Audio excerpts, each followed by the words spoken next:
You did, this is a great transition. You did what some would deem an interview with a very divisive figure, Andrew Tate. You went over to Spain, you sat down, you did a fantastic interview with him, 5 hours long. I responded to it on this show. It's like, how many million now people have watched this video? It's really extraordinary, and I encourage people, if you haven't watched it, you should go over and you should watch that interview. What did you make of him? Because there, to me, and I've done so much research on him because I'm always interested in people when they get banned. I want to know why. Why was this guy banned? And as far as I can see, there's no justification for him to be banned. You don't have to love what he says. You can hate what he says, whatever. Banning is next level. But I have found that there's a very different Andrew Tate that emerges in this short content, this, the shorts, the quick, and then you see more long form content, and it's a different guy. You get insight into a different guy. So I'm curious, did you spend any time with him off camera where you got to know him a little bit? Or what did you think? Like, if I were to say to you, who is the real Andrew Tate? What would you say? You would like him. He's very likable. Yeah. He's very likable. He's funny. He's witty. He's a guy you would want to be in a military with. He's a guy that would do very well in the valuetainment community. He's a guy you want to run a sales team with. He's a guy you'd love to work at a gym with. He's that guy. He's the guy that you want to be on a sports team with and hang out with him and his brother, and whatever you can say about the guy. What you don't like about him is his philosophies, which is fine.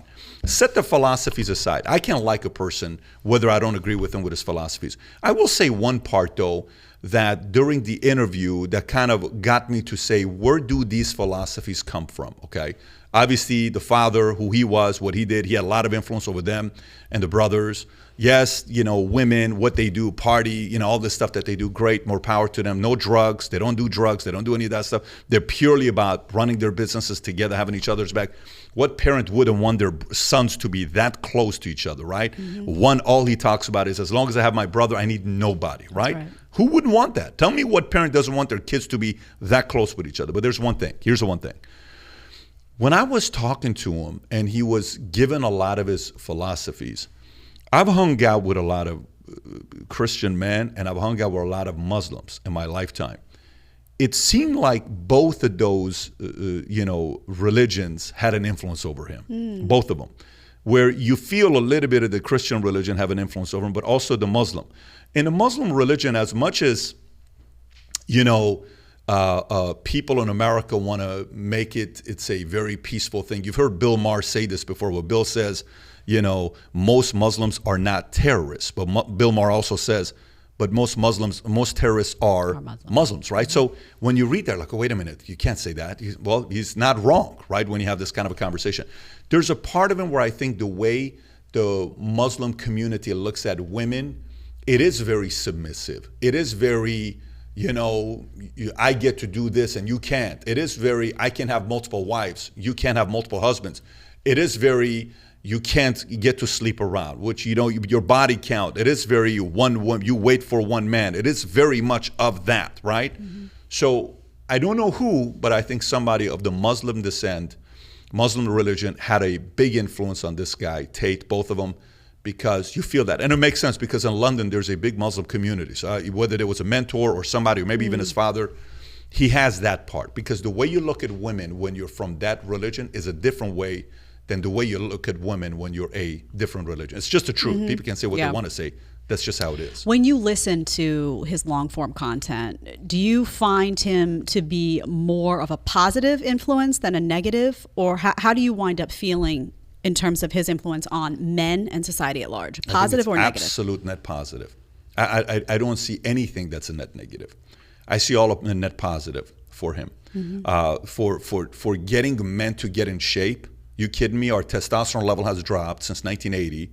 Every year our testosterone levels dropped 1% for that age category. Not every year like when I'm 35, then 36, 37. Every year the average male's testosterone level has dropped. Our PSI, on how strength or grip strength is, it's dropped from 1985. It was at 116. Right now it's 96. For women, it's gone from 79 to 98. How's that even possible? Women have stronger grip strength than men in many cases. How is that even possible? How's that even happening? Because we're no longer pushing men to be masculine and, hey, admire a, bodybuilder person, tough guy, a fighter. We looked up to these guys. Right now it's looking up to, pansies and sissies. One of the things I love about what Dana White is doing and what UFC is doing, this concept of UFC is encouraging a lot of boys to become men. The concept of UFC is to learn how to fight, to learn how to protect your family, to learn how to protect yourself. Go out there and hit the gym. You're going to be pushed around with other guys. You're going to be grappling, wrestling. My boys wrestle. My boys do jiu-jitsu 3-4 times a week. Good for them. They're going through that. You need that part, right? Like the other day, it's like that one commercial with Gillette. No, you guys shouldn't fight. You know that commercial? Yes. You guys shouldn't fight. The other day, my son, Tico, Patrick, so him and he's like, Daddy, I want to wrestle with you. So I said, I'm going to kick your ass, just so you know. I said, I want to wrestle with you. So we're wrestling. 5 minutes. I'm thinking he's going to be done in 10 minutes, 15 minutes. We went 45 minutes. And all I have to tell him is one thing. You're getting stronger, but you're not yet stronger than Daddy. I will let you know when you're stronger than me. You're not there yet. He comes back. He comes back. He comes back. He comes back. Boys need that. Mm-hmm. We need that. We need that element of it. This whole concept of trying to pansify all these boys out there that are trying to be men is very, very strange to me. But again, Jedediah, for me, it always goes back to this. I've sat with a lot of my guys in sales, and I would tell them, Johnny, this works. Nope, I'm going to do it my way. No problem. Go ahead. Go ahead. Do it your way. 3 months later, 6 months later, 9 months later, hey, Pat, I'm in debt. I don't know what I'm doing. Right. Okay, you ready? Yeah.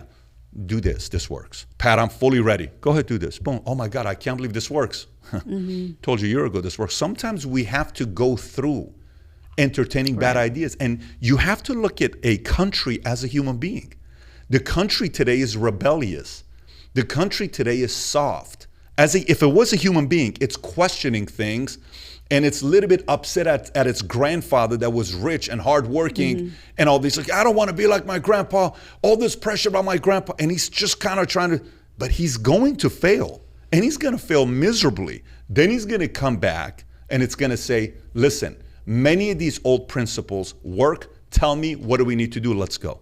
So unfortunately, as painful as it is, during our generation, me and you are going through it right now. We're the same age. So we're going through it. America as a country is going through a scary time right now. It's painful watching it. But how long it's going to last? Reagan said we're always one generation away from losing our freedom. The key is to stay paranoid. I don't think it's the idea of stay positive, thinking nothing's going to happen. No. I say we stay paranoid. We keep talking about the topics. Yeah. But I don't think we're going to stay here for too long because bad ideas always get exposed. If you want to watch the full episode, you're going to click right here. And if you want to ask me a question one-on-one, you want to do a one-on-one FaceTime with a group of your friends, whatever you want, you need to download Connect right now. Click right here and let's get talking.